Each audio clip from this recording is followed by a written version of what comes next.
Oh, okay. All right then. Are we all supposed to record? I was just gonna do that just to be safe. Okay. But yeah, that's I think that we've got it. Is everyone recording? Just so we all have one. I requested to record. Same. Oh, do I have to? Yeah, I think so. Yeah, I gotta set this up again. This is where is record? Hang on, maybe it's in the chat. Because I've never had to do this on my phone. I'm so sorry, guys. You're good.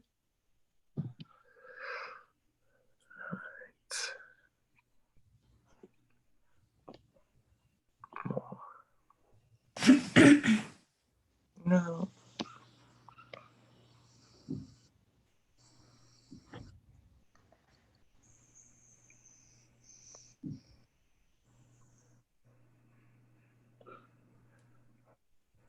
Okay.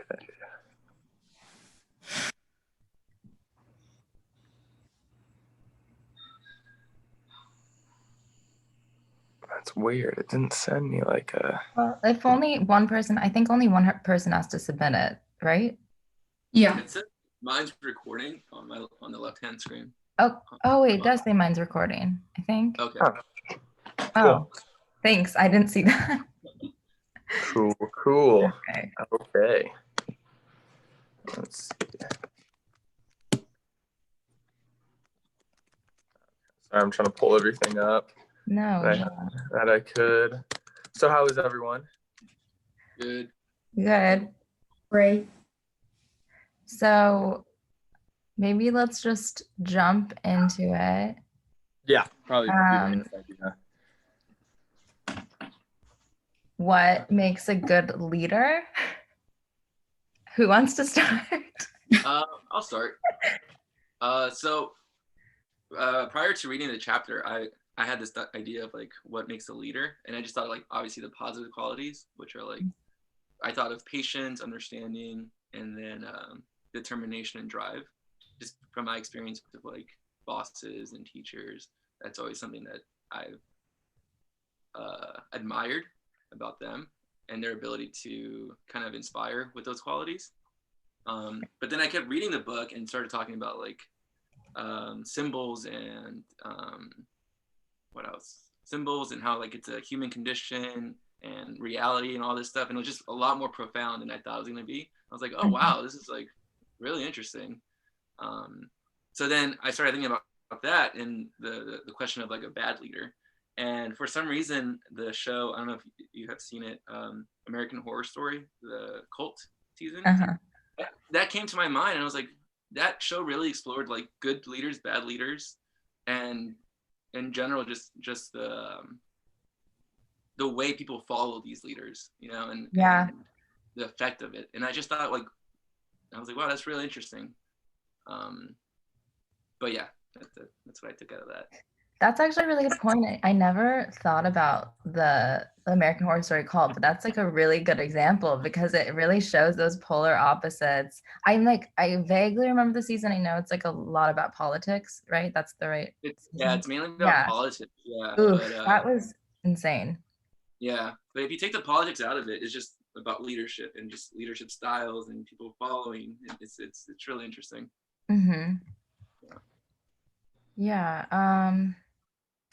I think from when it started talking in the book about like the definitional themes of leadership, I think that is what stood out to me with a good leader, because I think being a good leader, you should be self-aware, because then I think if you're self-aware, you have a better understanding, obviously, of who you are, but then you can also relate that to other people. I think when people can tell that someone is self-aware, they are naturally like inclined to want to like understand that person and maybe be influenced by them. And I think knowing more about yourself, you're more likely to acknowledge if you're like abusing power in any way, which I think when the book was talking about how you can be a good leader by recognizing bad leadership qualities, I thought that was interesting. Oh yeah. Yeah, that section where it said these are the things you don't do as a leader. Like that's how they mentioned that first. Like, don't do this if you want to be a good leader. That was an interesting way of saying that. I remember that. See, I think like you're saying, like going back to like looking at the symbols and everything that you have. I mean, you can see what good leadership looks like, and you can see how even the worst of people, like you look back in our history, can be great leaders, and how if they have the right power, but at the same time, you can use your leadership for negative outcomes, negative things that make you end up being that negative leader then rather than being a positive leader, and you gain followers, and then people will gravitate towards you once they see your like how you work, how your leadership skills really like give off to everyone else. Yeah. So Molly, you said that you need to know who you are. That's what I think is about the personal brand image. So in our book, I found a definition that a leader is someone who can make people change by influencing their behavior or decisions. A personal brand, what I mean is the traits or skills the one communicates that construct an individual character. For instance, the person who is trying to get a job and has to pass a job interview will discuss only those skills that present him or her in a good light to be perceived as a good worker. Similarly, a leader will need to present a good brand image in order to empower and motivate others. I know that Mahatma Gandhi once said that you need to be the change you want to see in the world. That's what I believe a good leader is. So you need to unify and influence people's decisions by showing your own example, by taking a lead, by being a part of a team. So you need to be a leader whom others will want to follow. That's what I believe a good leader is. Mm-hmm. I like that. Yeah, that makes a lot of sense. It's like how the book great example. You can't leave your personality out of your leadership role. Yeah, it goes hand in hand. I know. I obviously wrote my whole discussion post on the human communication process. I really enjoyed that part of the book because I don't think I've ever realized that it was broken down into such distinct principles, but they all make so much sense. And now that it's kind of pointed out, I'm like, oh wow, no, I completely realized all of these naturally in communication. Yeah.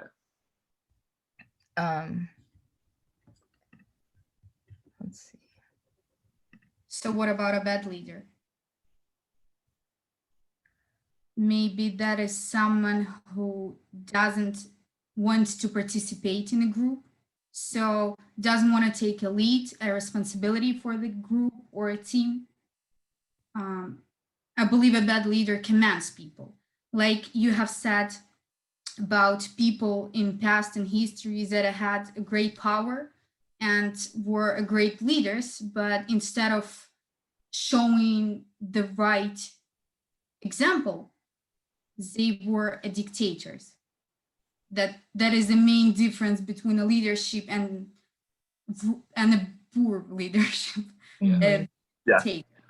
Yeah, I think so. Abusing power, yeah. Right. There's so many examples in history of dictatorships. I actually thought of an example before it started that I was just looking through my notes, and the incompetent leader, it just made me think of Michael Scott from The Office, if you guys watched that show. Oh my gosh. And it's obviously they make it funny, but you realize that they really don't get anything done there. And he just he's not unethical necessarily, but he just doesn't know what's going on half the time, isn't really fit to lead, but still just put in that leadership position. And I think that makes a good point too, is that even if you're put in a leadership position, it doesn't necessarily mean that you're going to be a good leader. And then it kind of ties back into the whole management versus leaders and how that's different. And yeah, just an important distinction, I think. This is true, because there's a lot of people who do get put into leadership positions, but they're not really leaders. A bad leader could be someone who does everything for themselves rather than working in a team. Like Al said, like they're basically just taking everything they can to build for themselves. Doesn't matter what you're doing, doesn't matter what the others, the followers, whoever it is, they're just kind of, they're there to abuse their power and just take advantage of what they can from it and then move on, which can make a very bad leader. And then like you're saying, the like irresponsible leader, the reckless leader is going to be Michael Scott from The Office. But you look at I don't know, just you can look at like examples like football. You can look at the captains, the team captains. You can tell who's a leader because they're keeping people's heads up. They're constantly like, if you could look at LeBron James as a leader, for example. When someone's head is down, he's popping their head right back up and making sure like, hey, stay on it. This is a team effort. Even though he may be the best on the team, he's still going to make everybody else look like they're a part of everything. Mm-hmm. That's a good point. Just from my personal experience, I think just with like bosses is favoritism and like inconsistency are like big attributes of a poor leader. Like there's no consistency among them, and then they're just not fair. They're not consistent with the entire team, and that's something that really stands out and really it's just such a negative thing to do for a group, for a team. Yeah. Yeah, like I found in our book the definitions that leadership is not something you do to people, but something you do with people. That's the same that we're talking about right now. Right. Yeah, no, I definitely think I had an experience with it wasn't even my boss, it was like her second in command. She just like would put all of her responsibilities onto me, but then take credit for it. And then like it was a whole crazy situation, but it ended up like making me quit in the long run because my boss just wasn't around, and I didn't have the authority to say and speak up for myself and be like, this isn't right. And it's just crazy that like, yeah, someone that's not even your leader kind of takes on that role and then is corrupt, I guess, with it. That happens a lot. There's a lot of people who are like, oh, they have great leadership skills, but they're not really seeing what real leadership skills are. They're just thinking, oh, like maybe they do their job and maybe they do it well, but I mean, that doesn't necessarily make you a leader, especially someone like you just said, who's going to take credit for other people's work.